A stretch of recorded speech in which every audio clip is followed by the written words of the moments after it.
인생이 내 뜻대로 흘러간다고 느낄 때, 목적지가 바로 코앞에 있을 때, 안심하거나 방심할 때, 또 내가 원하는 것이 거의 이루어졌다고 느낄 때, 그 순간에도 방심해서는 안 된다라는 것입니다.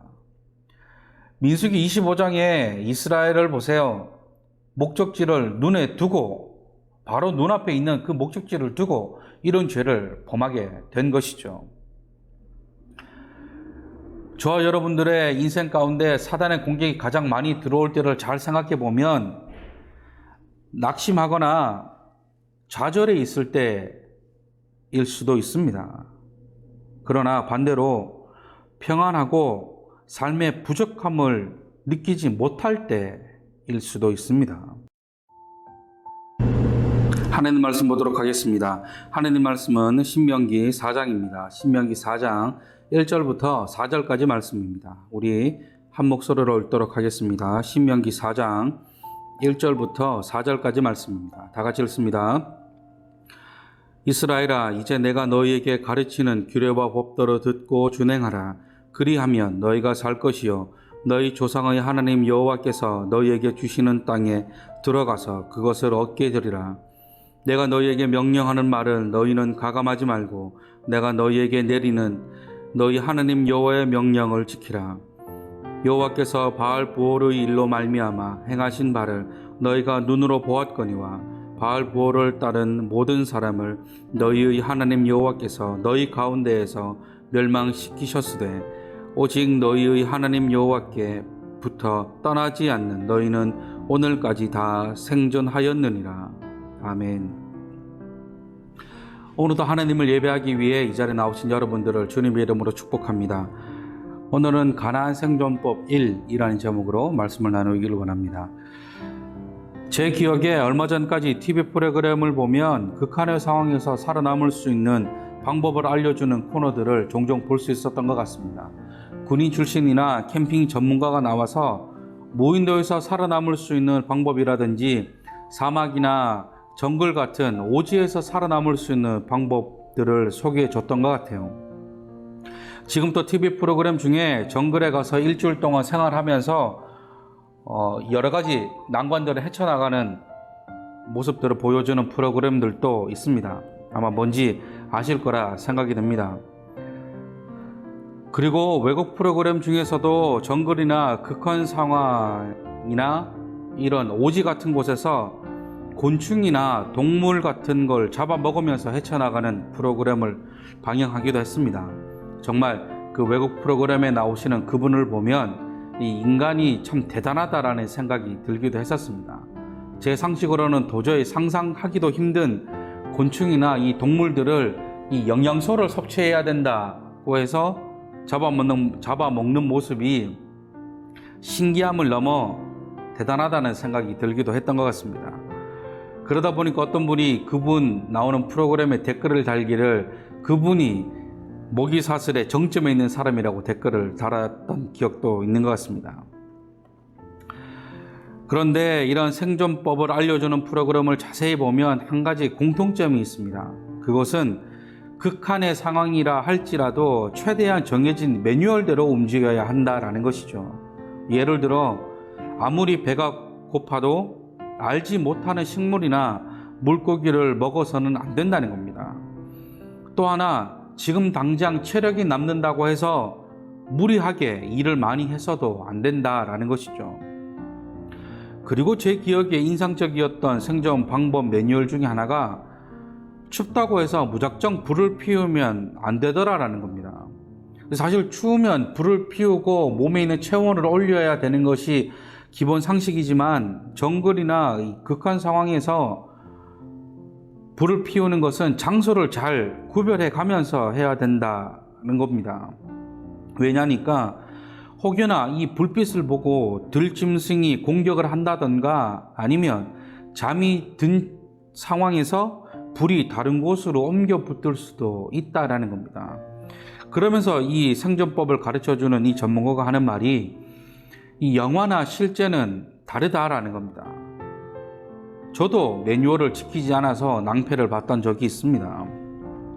이제 군대 얘기를 해서 죄송한데 제가 군대에 있을 때 독도법이라는 훈련을 한 적이 있습니다. 이 독도법이 뭐냐면 지도와 좌표 그리고 지형 지물을 통해 지금 내가 있는 위치를 알고 또 원하는 목적지로 이동하는 훈련입니다.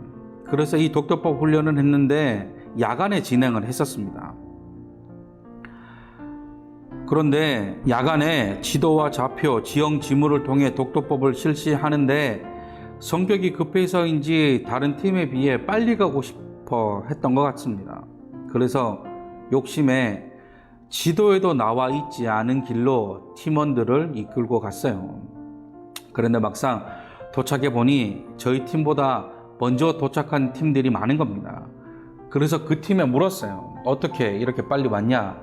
그러자 하는 말이 지도에 나오는 길대로 왔다는 겁니다. 그래서 그때 떠올랐죠.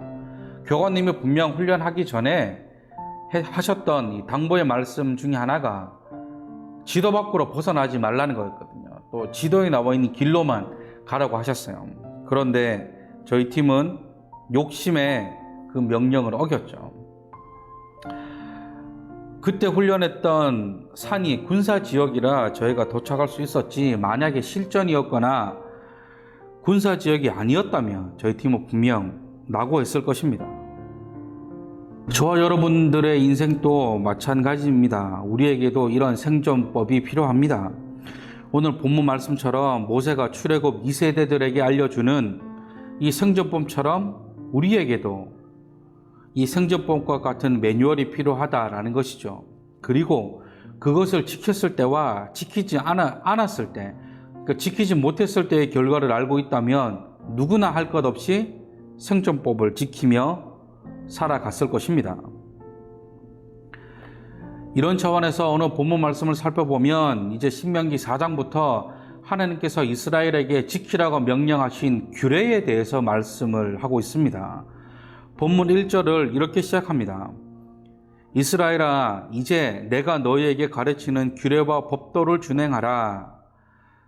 이 규례와 법도라고 말씀하는 것이 바로 이 생존 매뉴얼입니다. 이 규례와 법도는 엄밀히 따지면 다른 말일 수 있습니다. 먼저 규례는 한마디로 정의하면 규칙입니다. 또한 이 규례라는 단어를 NIV 성경에서는 디크리라고 번역합니다. 이 영어 사전으로 디크리를 보면 법령, 칙령이라는 뜻을 가지고 있습니다. 그리고 법도라는 말은 앞에서 말한 이 규례를 지키는 도리라는 말입니다.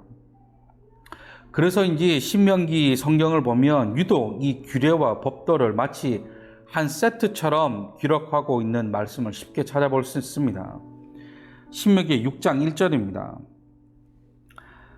이는 곧 너희의 하나님 여호와께서 너희에게 가르치라고 명하신 명령과 규례와 법도라. 너희가 건너가서 차지할 땅에서 행할 것이니. 또 신명기 11장 32절입니다.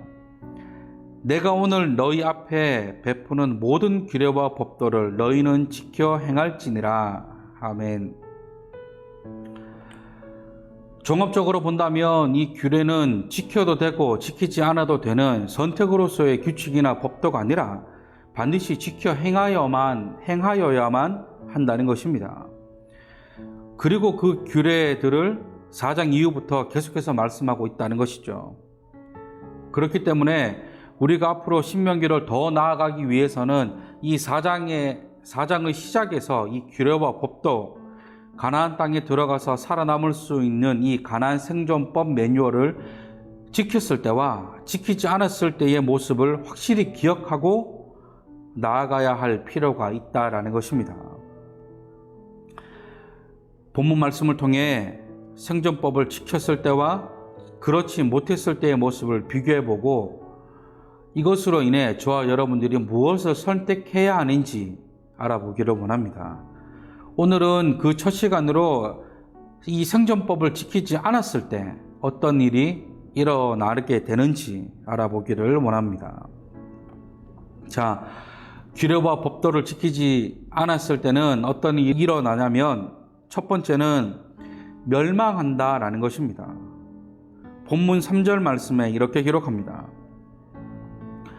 여호와께서 바알보올의 일로 말미암아 행하신 바를 너희가 눈으로 보았거니와 바알보올을 따른 모든 사람을 너희의 하나님 여호와께서 너희 가운데에서 멸망시키셨으되. 한마디로 예시를 들어 하나님께서 말씀하시는데, 민수기 25장에 기록되어져 있는 바알보올 사건을 예로 들어 규례와 법도를 지키지 않았을 때 닥치게 될 일들에 대해서 말씀하고 계십니다. 민수기 25장에 보면 모압 왕 발락이 등장합니다. 이 모압 왕 발락이 이스라엘이 너무 승승장구하며 잘나가자 그들을 견제하기 위해 별의별 짓을 다 합니다. 대표적인 예로 이제 모압 왕 발락이 이스라엘 백성이 광야에서 막강한 세력으로 주변 나라들을 정복하고 가나안으로 행진하는 것을 보고 두려움을 느끼게 됩니다. 그래서 그가 한 행동이 이스라엘을 저주할 목적으로 미디안 술사 발람을 초대해 이스라엘을 저주하도록 명합니다. 그래서 사주를 받은 발람이 이스라엘을 저주하기 위해 처음에는 바알 산당으로 올라갑니다. 그리고 그곳에서 이스라엘을 저주하는데 저주의 말이 나오는 것이 아니라 축복의 말이 나오더라라는 것입니다. 그러자 이번에는 비스가 꼭대기로 올라갑니다. 역시나 그곳에서도 발람은 이스라엘을 저주하는 것이 아니라 축복을 하더라라는 것이죠.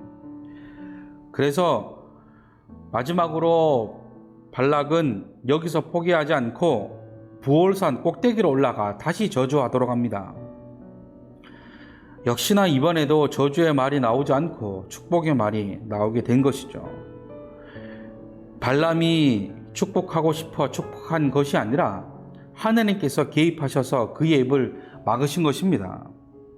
그런데 발락에게는 행운이었을까요? 민수기 25장에서 이스라엘 백성들이 모압 여인들과 음행하기 시작했다라고 말씀합니다.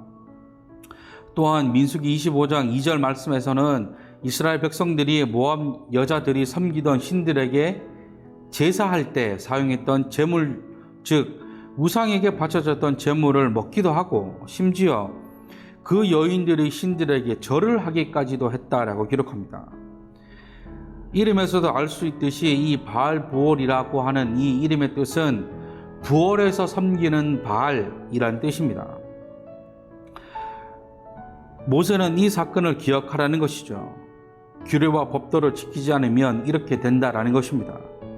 그 결과 음행을 저지르고 우상을 섬긴 죄로 하나님의 진노를 사게 되었고 결국 그 사건에 가담되었던 모든 사람들은 멸망하게 되었습니다. 지금 모세가 이 바알보올 사건 당시에 있었던 이 민수기 25장을 예를 들면서 하는 말이 3절 중반부에 너희가 눈으로 보았거니와 라고 말씀합니다. 뭡니까? 규례와 법도를 지키지 않으면 이렇게 될 수 있다라는 것을 경고하는 경고의 메시지입니다. 규례와 법도를 지키지 않으면 멸망할 수 있다라는 것이죠. 그러니 하나님의 말씀을 지킬 것인가 지키지 않을 것인가를 고민하는 것이 아니라 어떻게 하면 지킬 수 있을지를 고민해야 한다라는 것입니다. 또한 그 이방 족속들이 넘쳐나는 가나안이라는 곳에서 멸망하지 않고 살고 싶다면 하나님의 규례와 법도를 따라야만 한다라는 것입니다. 왜 우리 흔한 액션 영어 같은 거 보면 항상 나오는 대사가 있죠. 살고 싶으면 내 말대로 해. 힘든 삶 가운데 살고 싶다면 하나님의 규례와 법도를 지키시기를 바랍니다. 그런가 하면 규례와 법도를 지키지 않을 때 일어나는 일 두 번째는 평안할 때 평안함을 누릴 수 없다라는 것입니다. 조금 전에 말씀드렸던 이 바알보올 사건, 이 사건에서 저와 여러분들이 반드시 기억하셔야 할 사실이 하나가 더 있습니다. 여호수아 3장 1절입니다. 또 여호수아가 아침에 일찍이 일어나서 그와 모든 이스라엘 자손들과 더불어 시딤에서 떠나 요단에 이르러 건너가기 전에 거기서 유숙하니라. 여호수아 3장 1절에서 십팀에서 떠나 요단에 이르러 건너가기 전에 라고 말씀합니다. 무슨 말입니까? 이 시딤이라는 곳의 위치가 약속의 땅인 가나안에 들어가기 바로 직전입니다.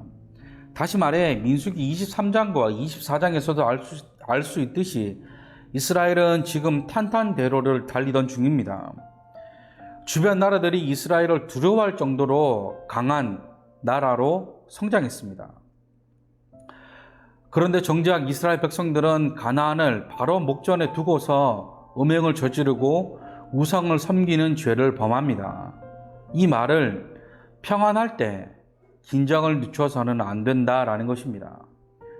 바알부올 사건이 일어난 시딤이라는 곳이 바로 가나안을 목전에 둔 장소라는 것이죠. 다시 말씀드립니다. 인생이 내 뜻대로 흘러간다고 느낄 때, 목적지가 바로 코앞에 있을 때, 안심하거나 방심할 때, 또 내가 원하는 것이 거의 이루어졌다고 느낄 때 그 순간에도 방심해서는 안 된다라는 것입니다. 민수기 25장에 이스라엘을 보세요. 목적지를 눈에 두고 바로 눈앞에 있는 그 목적지를 두고 이런 죄를 범하게 된 것이죠. 저와 여러분들의 인생 가운데 사단의 공격이 가장 많이 들어올 때를 잘 생각해 보면 낙심하거나 좌절해 있을 때일 수도 있습니다. 그러나 반대로 평안하고 삶의 부족함을 느끼지 못할 때일 수도 있습니다. 다시 말해 우리가 낙심하거나 넘어졌을 때는 오히려 하나님을 더 찾고 하나님의 은혜를 더 갈망합니다. 그러나 평안하고 잘 될 때는 하나님을 잘 찾지 않습니다. 누구나 경험해 보셨을 거라 생각이 듭니다. 저 역시 아니라고 할 수 없습니다. 누구나 그렇지만 필요가 있으면 찾습니다. 그러나 그 필요가 없거나 필요가 충족이 되면 더 이상 찾지 않습니다. 대표적인 예를 들면 새벽 예배 때 오시는 분들 가운데 찾을 수 있을 거라 생각이 듭니다. 어느 날 갑자기 새벽 예배나 기도 모임에 잘 나오시지 않는 성도님이 갑자기 나오시기 시작을 합니다. 어떤 기도의 제목이 있기 때문에 나오시게 된 것이겠죠. 그런데 몇 주 정도 시간이 지나면 다시 보이시지 않습니다. 그러다 주일에 만나서 얘기를 나누어 보면 대부분의 성도님들께서 하시는 말씀이 기도했던 것이 응답되어서 더 이상 나오지 않는다고 말씀들을 하세요. 그렇게 생각하시지는 않으시겠지만 마치 기도를 응답을 위한 수단으로 생각하는 것 같았습니다. 물론 이것도 중요한 사실입니다. 그러나 반드시 기억하셔야 할 것은 기도는 수단이 아니라 성도의 기본인 것입니다. 얻기 위해 구하는 수준을 넘어 항상 기도의 끈을 놓지 않는 것이 성도로서의 본분이라는 것이죠. 이런 분들 가운데 말씀드렸던 평안할 때 고난이 찾아오시는 경우들을 종종 보게 되는 것 같습니다. 사랑하는 성도 여러분, 다시 말씀드립니다. 정말 우리에게 하나님이 필요하고 은혜를 구할 때는 넘어졌을 때보다 평안할 때입니다. 평안할 때에 넘어졌을 때를 대비해 더욱 하나님께 은혜를 구하셔야 합니다. 그것이 쌓이고 쌓이다 보면 넘어지거나 낙심이 찾아왔을 때 그때 쌓아두었던 그 은혜가 빛을 발하기 때문입니다. 말씀을 정리합니다.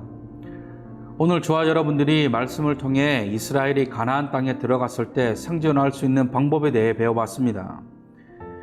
그 중에서 이번 주는 그 생존법인 규례와 법도를 지키지 않았을 때 어떤 일이 일어나는지 알아보았습니다. 본문 4절에서 말씀하시기를 하나님 여호와께부터 떠나지 않으면 생존할 수 있다고 말씀합니다. 어떤 상황과 형편 가운데서도 심지어 규례와 법도를 지키지 못하게 되는 상황이 온다 할지라도 은혜를 구하여 그 규례와 법도를 지키기 위해 최선을 다하셔야 합니다. 멸망당하지 않도록 오늘 모세가 우리에게 말해주는 민수기 25장과 같은 일이 일어나지 않도록 항상 우리의 모습을 돌아보시고 또한 평안 가운데 방심하지 않도록 평안할 때 하나님의 은혜를 더 구하시는 저와 여러분들이 되시기를 주님의 이름으로 축복합니다. 이 시간 이 찬양을 저와 여러분들의 마음에 결단을 담아 하나님께 올려드리셨으면 좋겠습니다. 주는 완전합니다 라는 찬양입니다. 이 찬양의 가사와 같이 주여 우린 연약합니다. 우린 오늘을 힘겨워합니다. 이럴 때일수록 우리는 은혜를 구하셔야 합니다. 또한 한없는 주님의 은혜 온 세상 위에 넘칩니다. 이 찬양의 고백이 저와 여러분들의 고백이 되기를 소망하는 마음으로 우리 찬양함으로 나아가시겠습니다.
오늘 하루 또 실수합니다.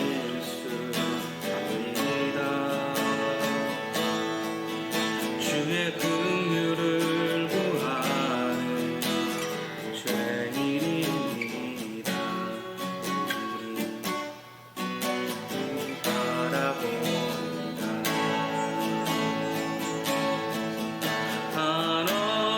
한없는 주님의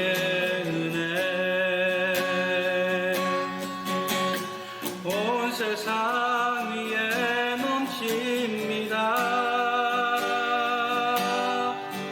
가릴 수 없는 주여가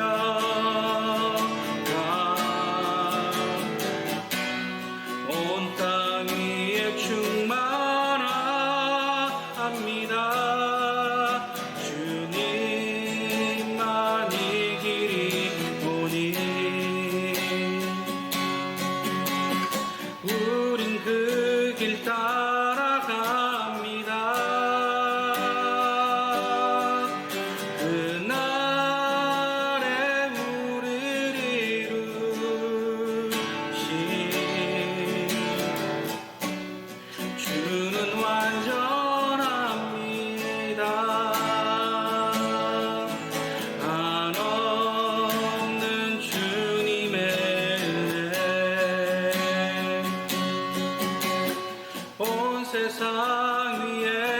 넘칩니다. 가릴 수 없는 주여,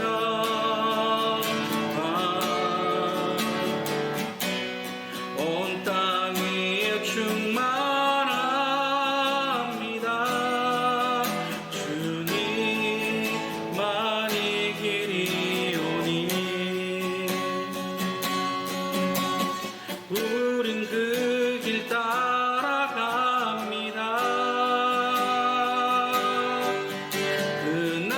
그날에 우리를 이루시 주는 완전합니다.